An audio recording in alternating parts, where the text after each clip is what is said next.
శ్రీరామనవమి రోజున ఉరుసు ఉత్సవం చేయడం మొదలుపెట్టారు. ఇది ఇస్లాంలోని సూఫీ సంప్రదాయంలో జరిగేటటువంటి ఒక ఉత్సవం. ఎందుకు చేస్తారంటే, ఈ మత మార్పిడి ముఠాలు ఏం చేస్తాయి చూడండి, గుడారాల పండగలు, గుడారాల్లో గుద్దులాట్లు ఎప్పుడు పెడతాయి? మన పర్వదినాలు వచ్చినప్పుడే పెడతారు వీళ్ళు. సాయిబాబా అనే ఆయన చాలా కోపిష్టి, కొడతాడు, పిచ్చకొట్లు కొడతాడంట. అలాంటి రాముడి ఉత్సవాన్ని చేయడానికి ఒక సాయి బనుమతి కావాలంట. అలాంటి దుస్థితిలో ఉంది ఆ రోజు షిరిడీలో హిందూ సమాజం. రామజనన సమయంలో బాబా కళ్ళల్లో ఎలా పడిందో కానీ గులాల్ పడింది. ఎక్కడ సస్పెన్స్. వాళ్ళల్లో అహం ఎక్కడుంది, వాళ్ళల్లో దుర్వృత్తి ఎక్కడుంది, వాళ్ళల్లో రాక్షస గుణాలు ఎక్కడున్నాయి, ఇవన్నీ సాయిబాబాలో కదా ఉంది. బాబాకి పట్టరానంత కోపం వచ్చి కాకా మీదకు పరిగెత్తెళ్ళారు. నడవలేక నడుస్తున్నట్లుగా చూపిస్తారు సినిమాలో. నమ్మకం.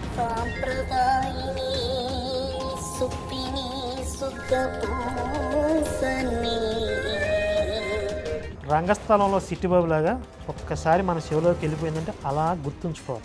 సిట్టిబాబు గారి చెవిలోకి మాట వెళ్ళడం కష్టం, కానీ ఒక్కసారి వెళ్ళిందంటే ఆ మాట అక్కడే ఉండిపోతాయా. ఢిల్లీలో వాళ్ళ కోపానికి కారణం ఈ హిందువులు ఎందుకింత ఆనందంగా ఉత్సాహంగా పండగలు చేసుకుంటున్నారు.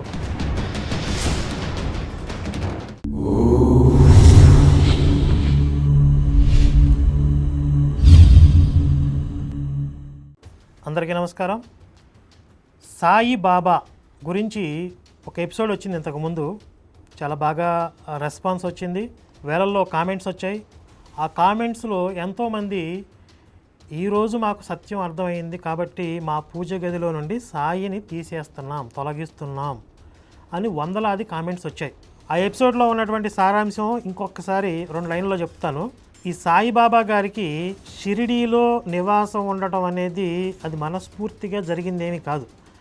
ఆయన మనసంతా కూడా ఒక ముస్లిం మతోన్మాద మత గురువు అయినటువంటి జవహర్ అలీ అనే దగ్గరికి వెళ్ళిపోయింది. అతని దగ్గరికి వెళ్ళిపోయాడు. గ్రామస్తులందరూ పట్టుబట్టి ఆ జవహర్ అలీకి వార్నింగ్ ఇచ్చి బెదిరించి బలవంతంగా షిరిడీకి తీసుకొచ్చారు. వచ్చిన తర్వాత కూడా జవహర్ అలీకి ఈయన బాగా అంటుకుపోయారు. ఆ జవహర్ అలీ చెప్పు చేతల్లో ఉండిపోతే గ్రామస్తులకు ఏం చేయాలో తెలియక దేవీదాసు అనే ఒక హిందూ గురువు దగ్గరకు పోయారు. ఆ దేవీదాసు అనే హిందూ గురువు ఈ జవహర్ అలీ అనేవాడిని ఓడించి తరివేశారు షిరిడీ నుంచి. వాడు మళ్ళీ శరణార్థిగా వచ్చి మళ్ళీ సాయిబాబా దగ్గర చేరాడు. తీరా చూస్తే ఈ జవహర్ అలీ అనేవాడు రాహతా అనే గ్రామంలో వీరభద్రస్వామి దేవాలయాన్ని అపవిత్రం చేయాలని చూశాడు. కాబట్టి ఒక ముస్లిం మతోన్మాదితో కలిసి కార్యాచరణ చేయాలనేటువంటి ఆలోచన ఈ సాయిబాబా విషయంలో మనకు కనపడతా ఉంది. ఆ జవహర్ అలీ భావజాలానికి బాగా కనెక్ట్ అయినట్లున్నాడు అనేది మనం గత ఎపిసోడ్లో చూసాం. ఈరోజు సాయి సచ్చరిత్రలో ఉన్నటువంటి ఇంకొక భాగాన్ని మనం పరిశీలన చేద్దాం. ఇది 6వ అధ్యాయం. ఈ 6వ అధ్యాయంలో ఒక 2-3 పేజీల కంటెంటు జడము, చైతన్యము, తమో గుణము, తత్వము ఇలాంటి పదాలతో కొన్ని పారాగ్రాఫ్లు ఇచ్చారు. వాటికి సాయిబాబాకి అసలు ఎలాంటి సంబంధం లేదు. ఇది మ్యాజిక్ చేయటం, జిమ్మిక్ చేయటం అంట కదా.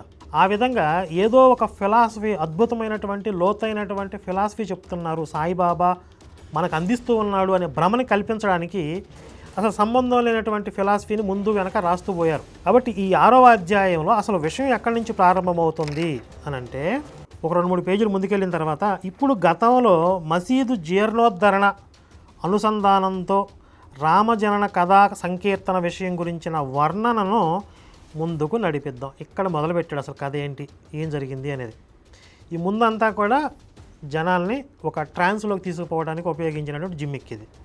సరే, ఇప్పుడు ఈ కథలోకి వెళ్తే, గోపాలగుండు అనే ఒక భక్తుడు ఉండేవాడు. అతనికి బాబా అంటే చాలా భక్తి. అతను నిరంతరం బాబా నామస్మరణలో కాలం గడిపేవాడు. అతనికి పిల్లలు లేరు. తర్వాత సాయిబాబా అనుగ్రహంతో అతనికి పుత్రరత్నం కలిగాడు అట. ఇది కూడా మన యేసువారి మహిమల్లాగానే ఉంటాయి. ఈ సాయి సచ్చరిత్రలో చాలా వరకు యేసు మహిమలకి సాయి మహిమలకి పెద్దగా ఏం తేడా ఉండదు. యేసు ఎలాంటి మహిమలు చేయలేదు అని చెప్పి నేను బైబిల్లోనే ఆధారాలు చూపించాను. ఇవి కూడా అలాంటివే.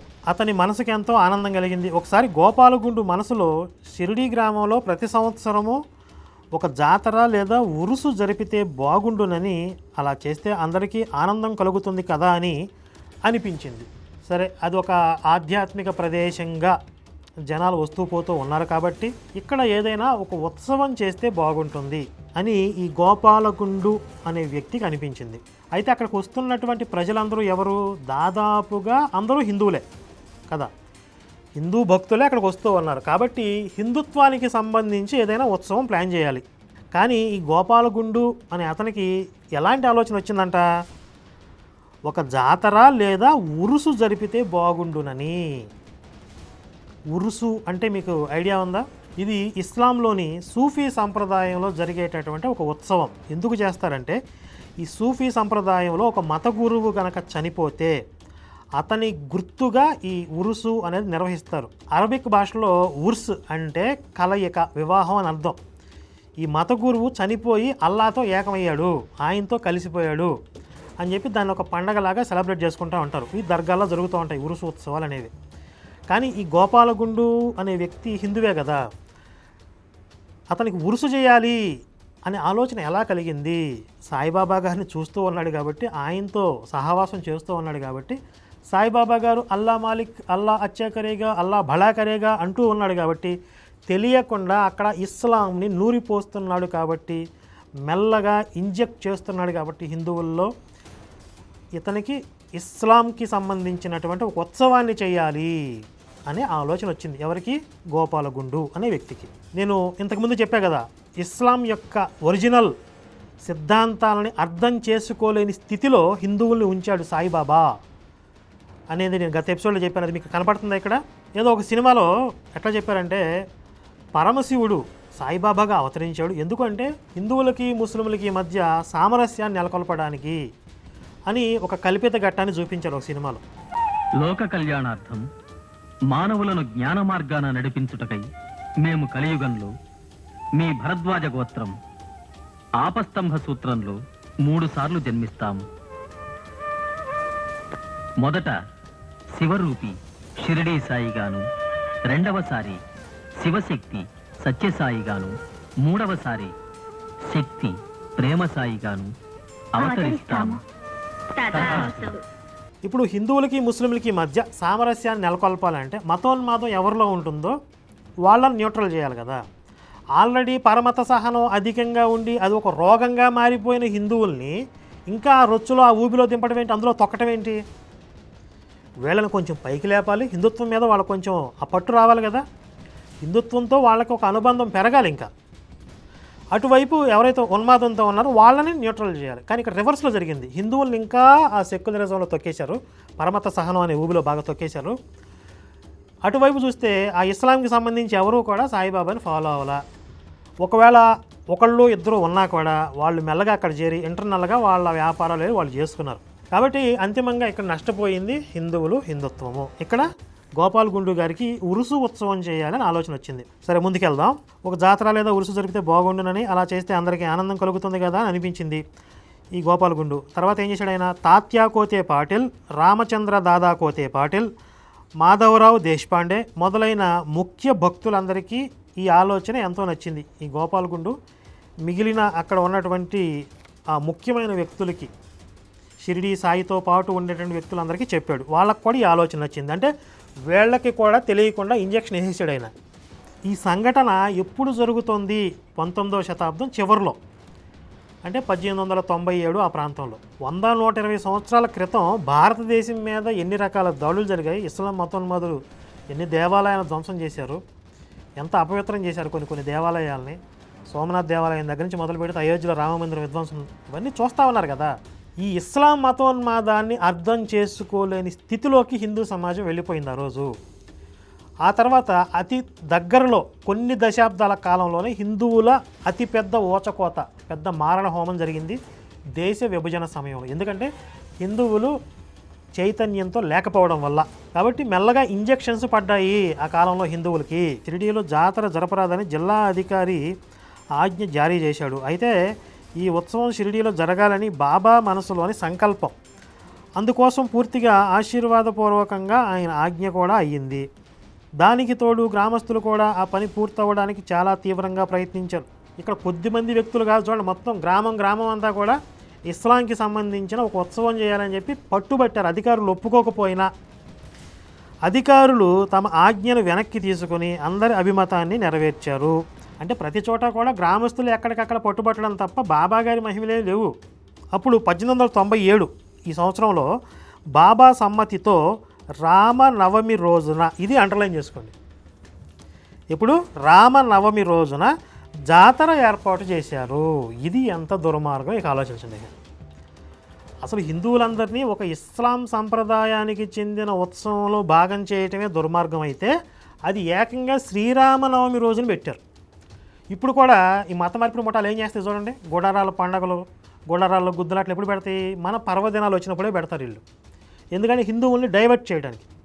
ఎక్కడైనా హిందువుల్లో ఆ హిందుత్వ డిఎన్ఏ మేల్కొనిద్దేమో, హిందుత్వం వైపుకి ఎక్కడ ఆకర్షితులవుతారో, ఎక్కడ తమ మూలాలకి వెళ్ళిపోతారో, తిరిగి వెళ్ళిపోతారనే భయంతో వీళ్ళు ఏం చేస్తారు, గుడారాల్లో కూడికలు, దేవుడితో రాత్రులు ఇవన్నీ పెడతా ఉంటారు. శ్రీరామనవమి రోజున ఉరుసు ఉత్సవం చేయడం మొదలుపెట్టారు.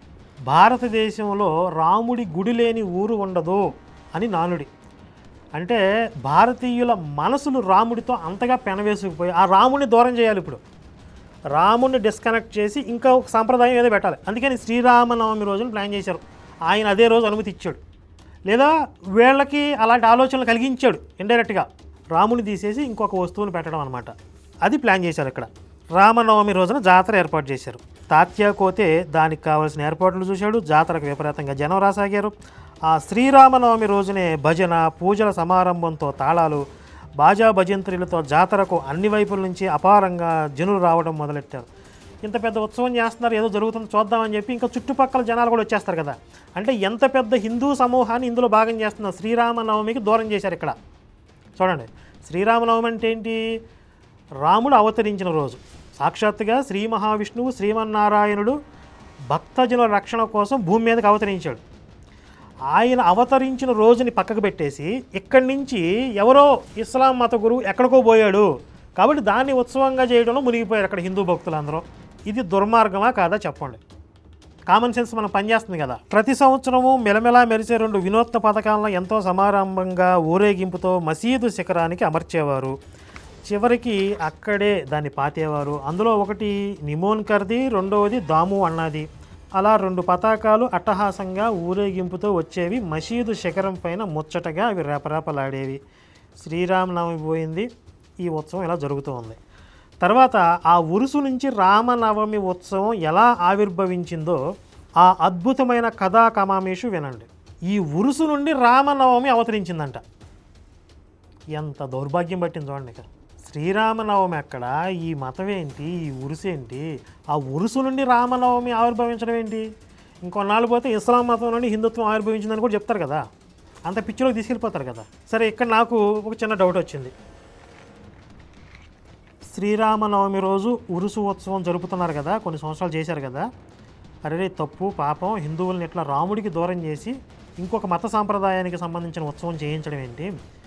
ఇక జరిగింది చాలు, ఇప్పటికైనా మనం తప్పు సరి చేసుకుని పాపాన్ని కడుక్కుని ఈ ఉరుసు ఉత్సవాన్ని తీసేసి శ్రీరామనవమి ఉత్సవం చేద్దాము అనే ఆలోచన సాయిబాబా గారికి ఏమైనా వచ్చిందా. అందుకే ఈ ఉరుసు నుంచి రామనవమి ఎలా ఆవిర్భవించిందో చూద్దాం అంటున్నాడు కదా పుస్తకం రాసిన ఆయన. ఒకవేళ అలా జరిగితే సరే మంచిదే, సాయిబాబా గారికి దురుద్దేశం. సరే, మొదట్లో ఏదో ఉద్దేశం ఉన్నా కూడా తర్వాత మార్చుకున్నాడు ఆయన, తప్పు తెలుసుకున్నాడేమో. అలా ఏమైనా జరిగిందా అని నేను చదవటం మొదలుపెట్టాను. చూడండి, ఆ అద్భుతం చూడండి. ఇక 1911లో, అంటే ఈ ఉరుసు ఉత్సవం ఎప్పుడు మొదలైంది, 1897లో. అప్పటి నుంచి అదొక 3, ఇదొక 11, మొత్తం 14 సంవత్సరాలు షిరిడీలో ఉరుసు ఉత్సవమే జరిగింది. ఆ తర్వాత 1911లో రామనవమి మొదటిసారిగా జరిగింది. శ్రీరామనవమి రోజు రామనవమి ఉత్సవం షిరిడీలో మొట్టమొదటిగా ఎప్పుడు 1911లో జరిగింది. అంతకుముందు ఈ ఉరుసు ఉత్సవంలో మునిగిపోయారు ప్రజలందరూ. అది ఉరుసు నుంచి ఉద్భవించింది. ఇది నాకు పచ్చి బూతులాగా కనపడుతుంది. రామనవమి ఏంటి, ఉరుసు నుండి ఉద్భవించడం ఏంటి. అప్పటి నుంచి అది నిరాఘాటంగా అలా సాగిపోతూ ఉంది. ప్రఖ్యాతి చెందిన కీర్తిశేషులు కృష్ణజాగేశ్వర్ భీష్మ హృదయం నుండి ఈ భావన ఉదయించింది. చూసారా, ఇక్కడ బాబా లేడి. బాబా ఎక్కడన్నా పాపాన్ని కడుక్కున్నాడా. శ్రీరామనవమి రోజు రామ ఉత్సవమే జరగాలి అని ఆయన ఏమన్నా మార్పు చేశాడా తర్వాత అని ఆశగా చూసా. లేదు, ఎవరికి వచ్చిందంటే ఈ ఆలోచన, కృష్ణ జాగేశ్వర్ భీష్మ అనే వ్యక్తి రామనవమి కదా చేయాల్సింది శ్రీరామనవమి రోజు అని అతనికి ఆలోచన వచ్చింది. రామ జన్మోత్సవాన్ని మొదలెట్టాలి, అది అందరికీ హితకరమవుతుందన్న ఈ ఆలోచన ఇతనికే వచ్చింది. అంటే అంతమందిలో ఎవరో ఒకళ్ళకి అనిపిస్తుంది కదా, మనం ఏమైనా ట్రాప్లో పడుతున్నామా, ఏదో తేడా కొడుతుంది, ఒకసారి అడిగి చూద్దాం, అడిగితే ఎలా రియాక్ట్ అవుతాడో చూద్దాం, ఒక టెస్ట్ చేద్దాం అనిపిస్తుంది కదా. అలా ఈ కృష్ణ జాగేశ్వర్ భీష్మ ఒక ట్రైల్ వేసాడు. అప్పటి వరకు కేవలం ఉరుసు ఉత్సవమే గొప్పగా జరుగుతూ ఉండేది. దాని నుంచే పవిత్రమే. ఎన్నిసార్లు ఈ చదువుతుంటే నాకు కత్తులతో గుచ్చినట్లుగా ఉంది. దాని నుంచే పవిత్రమైన ఈ రామనవమి ఉత్సవం ఆ సంవత్సరం ఉదయించింది. ఒకసారి వాడాలో భీష్మ ప్రశాంత చిత్తంతో కూర్చొని ఉన్నప్పుడు కాకా మహాజని పూజా సామాగ్రితో మసీదుకు వెళ్లేందుకు సిద్ధమైనాడు. మనసులో ఒక పక్క సాయి దర్శనం చేసుకోవాలనే కోరిక, దాంతోపాటు ఉరుసు ఉత్సవం మీద సరదాతో కాక ఆ ఉత్సవం కోసం ఓ రోజు ముందే షిరిడీకి వచ్చేసాడు. అంటే ఇది ఎప్పుడు జరుగుతుంది, ఉరుసు ఉత్సవం అనేది రామనవమి రోజు కదా. అసలు శ్రీరామనవమి ఆ హడావిడి మొత్తం పోయింది. నెక్స్ట్ డే ఉరుసు ఉత్సవం జరుగుతుంది, దాని మీద ఉత్సుకతతో ఉన్నాడు ఈ పర్సన్. శ్రీరామనవమి వెళ్ళిపోయి పూర్తిగా ఉరుసు ఆక్రమించేసింది. కాక ఆ ఉత్సవం కోసం ఓ రోజు ముందే షిరిడీకి వచ్చేసాడు. మంచి సమయం చూసుకుని భీష్మ కాకాని ఆలోచన శ్రీరామనవమి రోజు రామ ఉత్సవమే చేయాలని ఆలోచన ఎవరికి వచ్చింది, ఈ భీష్మ అనే అతనికి. ఆయన మంచి సమయం చూసుకుని ఈ కాకాని పిలిచాడు. పిలిచి, నువ్వు ఈ ఉరుసు ఉత్సవానికి బాగా ఉబలాట పడుతున్నావు కదా అని నా మనసుకు ఒక మంచి ఆలోచన వచ్చింది, నాతో సహకరిస్తావా అంటే. ఇతనికి ఏం డౌట్ వచ్చింది, ఇప్పుడు నేను ఒక్కడనే వెళ్ళి అడిగితే ఈ సాయిబాబా అనే ఆయన చాలా కోపిష్టి, కొడతాడు, పెచ్చకొట్లు కొడతాడంట. అది వస్తుంది మీకు, అది కూడా ఉన్నాయి మీకు. ఈ షిరిడీ సాయి సినిమాలు చాలా చూశారు కదా, అందులో ఎక్కడన్నా ఈ సాయిబాబా కొట్టడం అనేది చూసారు, బూతులు తిట్టడం అనేది చూసారా? ఎక్కడా చూపించాల. ఆయన ఎప్పుడూ కూడా ఆయన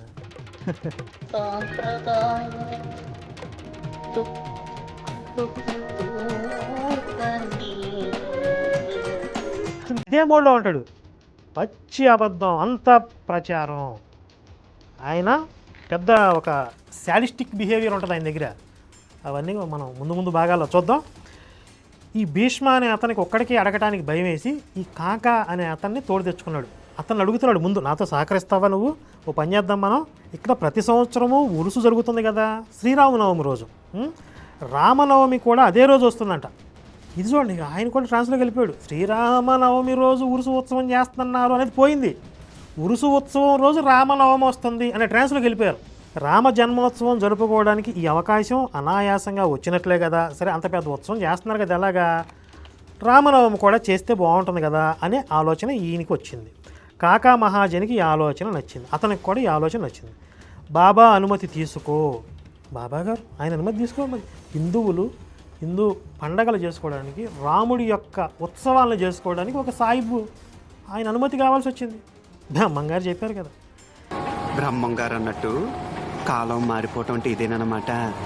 ఆయన అనుమతి మీదే అన్నీ ఆధారపడి ఉన్నాయి. అయోధ్యలో రామమందిర నిర్మాణం కోసం 4 లక్షల మంది ప్రాణత్యాగం చేశారు. అది రాముడి మీద హిందువులకి, భరత జాతికి ఉండేటటువంటి ప్రేమ. అలాంటి రాముడి ఉత్సవాన్ని చేయడానికి ఒక సాయిబ్ అనుమతి కావాలంట. అలాంటి దుస్థితిలో ఉంది ఆ రోజు షిరిడీలో హిందూ సమాజం. పని జరగడానికి ఇక ఆలస్యం ఏమీ ఉండదు అన్నాడు అతను. అయితే మరి ఉత్సవానికి హరికథ అవసరం కదా అన్న ప్రశ్న తలెత్తింది ఆ పల్లెటూళ్ళలో. హరిదాసు కీర్తనాకారుడు ఎక్కడా దొరకలేదు.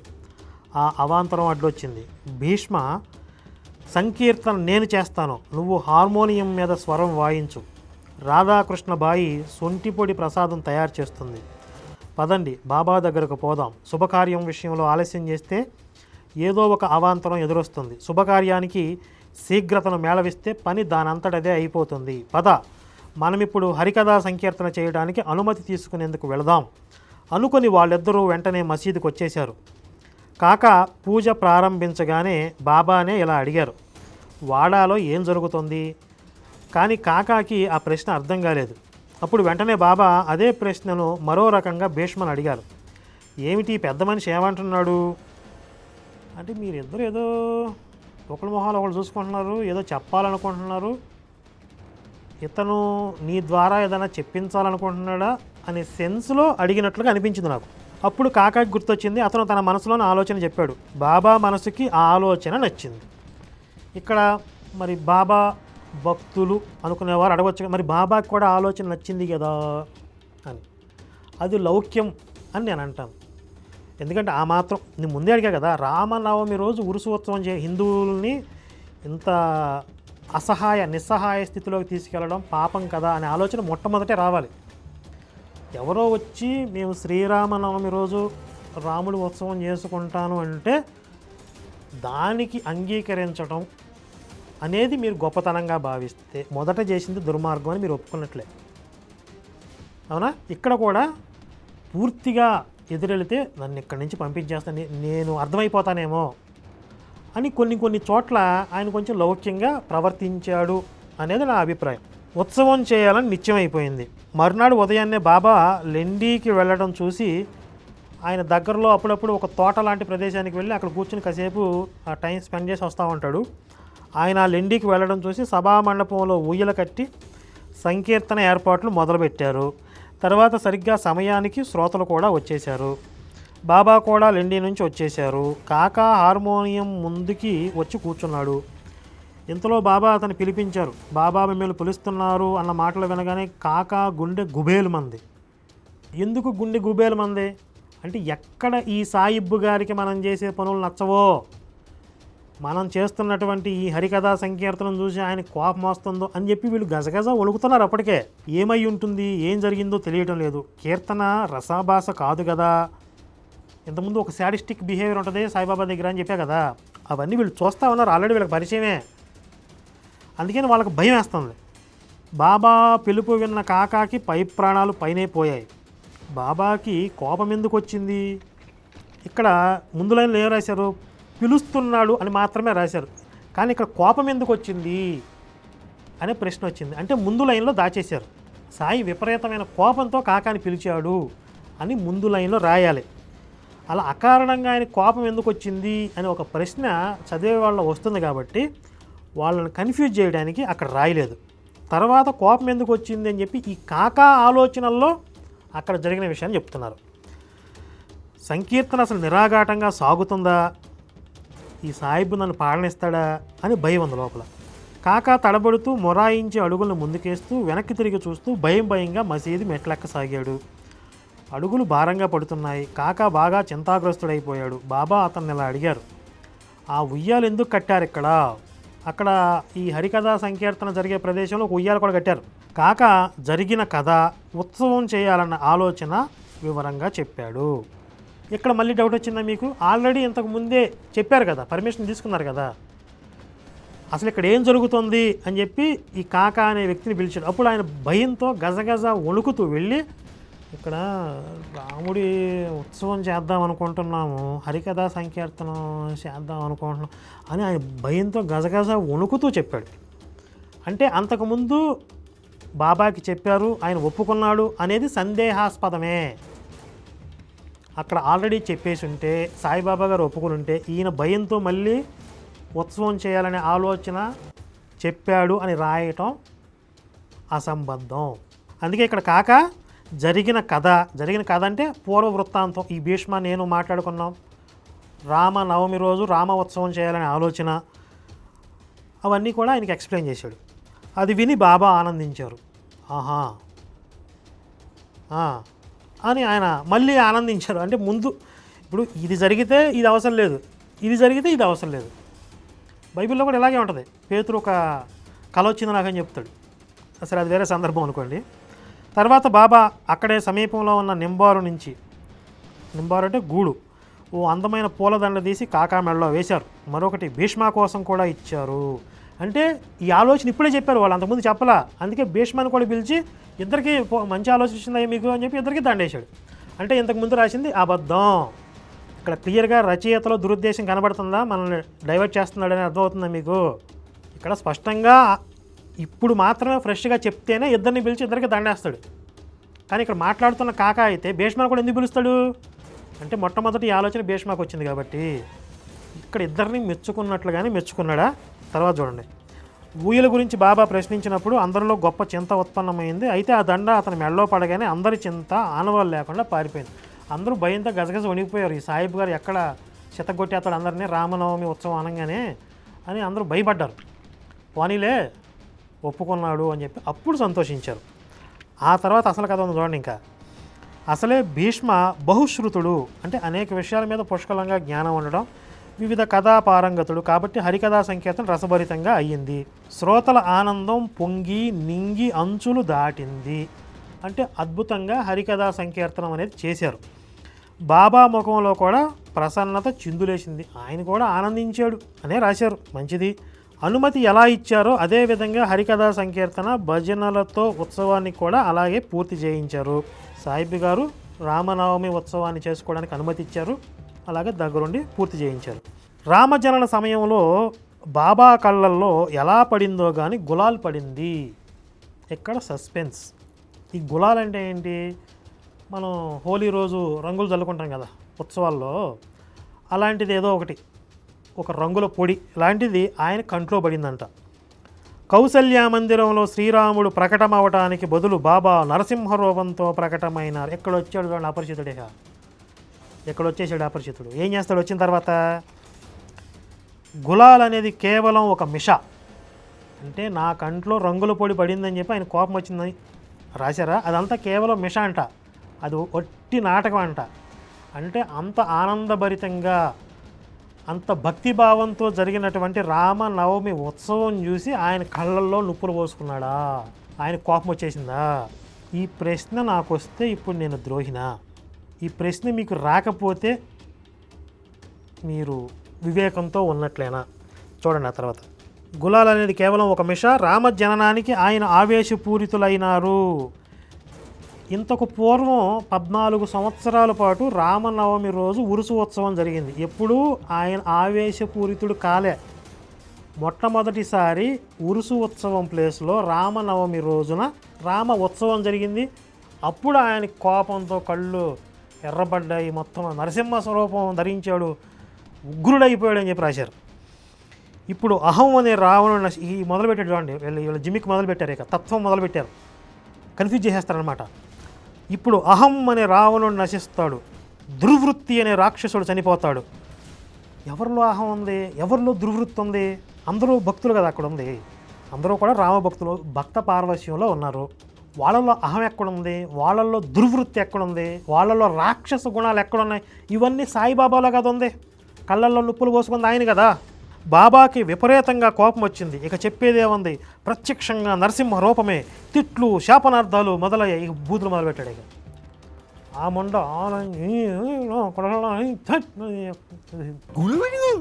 బూతులు, పచ్చి బూతులు మొదలుపెట్టాడు. ఇక సినిమాల్లో చూపిస్తారు కదా, తాత్యా పాటిల్, గోపాల్ గుండు అని స్మూత్గా ఆ బాబా ఉండడండి. అసలు ఇప్పుడు దీంట్లోనే కొంత ఎడిట్ చేసి రాస్తారు కదా, అసలు ఒరిజినల్గా ఎలా ఉండేదో జస్ట్ ఇమాజిన్. అవి కొండపోతగా వర్షించాయి. రాధాకృష్ణబాయి ఉయ్యల మొక్కలైపోతుందేమో అని మనసులో కంగారు పడింది. అంటే ఈయన కళ్ళన్నీ అసలు ఆ ఉయ్యాల ఎందుకు కట్టారు? అక్కడ ఉన్నాయి ఈయన చూపు అంతా కూడా. దాన్ని మొక్కలు చేద్దామా, ఎవరు ఎరగొట్టేద్దామని చూస్తున్నాడు. ఇక ఆమెకి దాన్ని ఎలా రక్షించాలని చింతపట్టుకుంది. విప్పండి విప్పండి, వెంటనే విప్పేయండి అని ఆమె వెనక నుంచి అదే పనిగా కేకలు పెట్టడం వల్ల కాకా ఊయలను విప్పడానికి ముందుకు జరిగాడు. బాబాకి పట్టరానంత కోపం వచ్చి కాకా మీదకు పరిగెత్తెళ్ళారు. మెల్లగా ఇలా ఇలా కుంటుకుంటూ, అంటే నడవలేక నడుస్తున్నట్లుగా చూపిస్తారు సినిమాలో. నమ్మకండి, అసలు దూకేవాడంట, పరిగెత్తుకుంటా ఎవరు ఈ కాకా మీదకు దూకాడు. అప్పుడు ఊయలు విప్పే పని అలాగే ఉండిపోయింది. బాబా కూడా శాంతించారు. పట్టలేని ఆవేశం ఎందుకు వచ్చింది? ఫస్ట్ ఆయన చూసి ఓర్చుకోలేకపోయాడు. రామనవమి అనేది షిరిడీలో జరగటం ఓర్చుకోలేకపోయాడు. జస్ట్ గులాల్ అనేది కళ్ళల్లో పడింది అనేది ఒక మిష, అదొక కారణం అంతే. ఆయన కళ్ళల్లో నిప్పులు పడ్డాయి ఎదురుగా రాముడి యొక్క వైభవం చూసి. దాంతో చిందులు దక్కాడు, అందరినీ కొట్టడానికి పోయాడు, బూతులు తిట్టాడు. ఆ కోపం తగ్గింది, అపరిచితుడు వచ్చేసాడు బయటికి తెలియకుండా. ఎప్పుడైతే ఆ పచ్చి బూతులు తిట్టాడో అప్పుడు బీపీ తగ్గింది. తగ్గిన తర్వాత మళ్ళీ దీని తేడా కొట్టేది, ఇట్లా ఉండకూడదు అని చెప్పి, ఇదేంటి అవధూత లక్షణాలు అని చెప్పి మళ్ళీ దీనికి కవరింగ్ అనమాట. రాముడు ఉత్సవం చేస్తే కళ్ళలో నుప్పులు పోసుకోవడం, బూతులు తింటడం అవధూత లక్షణాలా?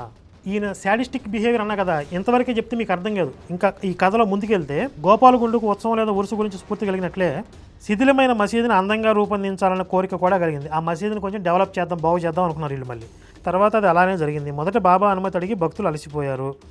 మహల్సాపతిని మధ్యవర్తిగా చేసుకుని అప్పుడు బాబా తన అనుమతి ఇచ్చారు. మసీదులో ఒక రాత్రి నేల మీద రాళ్లు పరిచారు. ఆ మర్నాటి నుంచి బాబా గద్దె మీద కూర్చోసాగారు. 1911 సంవత్సరం సభామండపం తయారైంది. అయితే దానికోసం ఎంత ప్రచండ ప్రయాస, ఎంత ప్రయత్నం, నిజంగా అందరూ గజగజ వణికిపోయారు.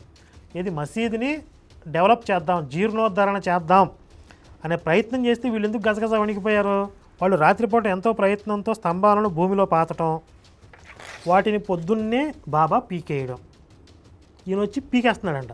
భక్తులు మళ్ళీ అతను చూసుకుని దానిలో రాళ్ళు వేసి నింపడం, ఈ ప్రకారంగా భక్తులంతా అలసిపోయారు. అందరూ నడుము బిగించి పనిచేశారు. రాత్రినే పగలుగా చేసి ఎన్నో కష్టాలను సహించి తమ మనసులోని కోరికను నెరవేర్చుకున్నారు. అసలే ఆ ప్రాంగణం 6 బయలు, అక్కడ కొద్దిపాటి ఖాళీ స్థలమే ఉంది. సభా మండపానికి ఇది చాలా యోగ్యమైన ప్రదేశమని కాకా దీక్షిత్కి అనిపించింది. అందుకు అవసరమైనంత డబ్బుని ఖర్చు పెట్టి 3 దూలాలు కలిపి త్రికోణాకారంలో ఉండేలా రచించిన ఇనుప స్తంభాలను తెప్పించి బాబా చావిడికి వెళ్ళిన సమయంలో, ఈయన రాత్రిపూట చావిడికి వెళ్ళి అక్కడ పడుకుంటాడు, అక్కడికి వెళ్ళిన సమయంలో ఈ పని చేశారు. భక్తులు రాత్రిని పగలుగా చేసి అతి ప్రయాసతో స్తంభాలు బాతడం, చావిడి నుంచి తిరిగి వచ్చి రాగానే బాబా వాటిని పీకి పారేసే ప్రయత్నం చేయడము జరిగేది.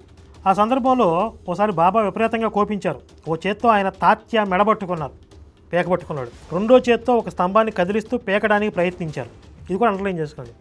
ఒక చేత్తో మెడబట్టుకుని ఇంకో చేత్తో స్తంభాన్ని కదిలించాడు, పీకడానికి ప్రయత్నించాడు. కదిలించి దాన్ని వదులు చేశారు, కానీ పీకలేకపోయాడు. పీకాలని ప్రయత్నం చేశాడు. అఖిలాండ కోటి బ్రహ్మాండ నాయకుడు ఈయన. చూడండి, వాళ్ళు ఏదో మసీదుని డెవలప్ చేద్దామని వాళ్ళు నానా తిప్పలు పడుతుంటే ఆయన పీక పట్టుకున్నాడు. మసీదుని డెవలప్ చేస్తుంటే పీక పట్టుకుని కొడుతున్నాడు అంటే అది ఏమైనా గురువు గారు పెట్టే పరీక్ష అని మీకు డౌట్ రావచ్చు. ఆ పరీక్షకు కూడా ఒక అర్థం ఉండాలి కదా. అంటే నా ఉద్దేశం ఏంటంటే, మరి పాచిపట్టిపోయిన ఈ మసీదుని మళ్ళీ మీరు డెవలప్ చేస్తున్నారు, దీన్ని తీసేసి కొత్త బిల్డింగ్ కదా కట్టాల్సింది అని చెప్పి ఆయన కోపం వచ్చిందేమో. తాత్యా తల మీద ఉన్న టోపీని లాగేశారు, అగ్గిపుల్ల గీసి ముట్టించారు, కోపంతో దాన్ని గుంటలో పడేశారు. అప్పుడు ఆయన కళ్ళు కణకణమండే అగ్నిగోళాల్లా గోచరించాయి. వచ్చేసాడు అపరిచితులు మళ్ళీ. వాటిని ఎవరు చూడగలరు? అందరి ధైర్యము సడలిపోయింది. అప్పుడు బాబా వెంటనే తమ జేబులో చెయ్యి పట్టి బయటికి ₹1 తీసి దాన్ని కూడా అందులోనే విసిరేశారు. అంతెందుకు, దాన్నే సుముహూర్తంగా చేశారు. ఈ పిచ్చి చేష్టలనే వాళ్ళు అవధూత లక్షణాలు అని చెప్పి వాళ్ళు ఫీల్ అయిపోతున్నారంట. లేదా ఇతను మీరు ఫీల్ అవ్వండి అని చెప్పి మనకి ఈయన గైడ్ చేస్తున్నాడు ఈ రచయిత. తిట్లని శాపనార్థాలనే వర్షించారు. మళ్ళీ బూతులు అందుకున్నాడేక ఎత్తుకున్నాడు. తాత్యా కూడా ఏమిటి దుస్థితి, ఎందుకు ఇలా జరుగుతుంది ఆయన మనసులో ఎంతో కలవరపడ్డాడు. ఇది ఎందుకు ఇలా జరుగుతుందో, ఏమిటి అపశకునాలు, తాత్యా పార్టీలకు వచ్చిన ఈ కష్టాన్ని ఎవరు నివారిస్తారు అంటే ఆ పేక పట్టుకుని నొక్కేస్తా ఉన్నాడు అని గ్రామస్తులు కూడా ఎంతో ఆశ్చర్యపోయారు. మొదట బాగోజీ షిండే ధైర్యం చేశాడు, మెల్లమెల్లగా ముందుకు జరిగాడు. అతను కూడా ఆయన చేతికి చిక్కాడు. ఆ తాత్యా పార్టీని విడిపిద్దాం అని చెప్పి ఇంకొక అతను వెళ్ళాడు, రెండో చేత్తో ఈయన కూడా పట్టుకున్నాడు. బాబా అతను ఇష్టం వచ్చినట్టు చితక బాదారు, చితక కొట్టేసాడంట. చూడండి, మాధవరావు కూడా ఆయన చేతికి చిక్కాడు, ఇంకొక ఆయన దొరికాడంట. బాబా దెబ్బల ప్రసాదం ఇచ్చారు, చితక్కొట్టుడు కొట్టి ప్రసాదం అని రాశారు. చూడండి, మరీ మనం తెరుపుల్లా కనపడుతున్నామండి. అంటే చదివేవాళ్ళు మరీ అంత తెరుపులు అని ఈయన ఉద్దేశమా?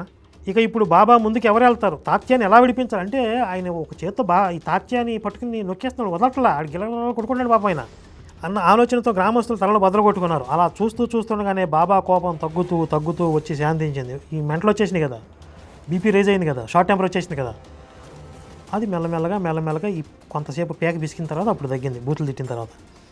వెంటనే బాబా దుకాణదారుని పిలిపించారు, జరీ అంచున తలబాగా తెప్పించారు, దాన్ని తామే స్వయంగా తాత్యా తలపై పెట్టారు.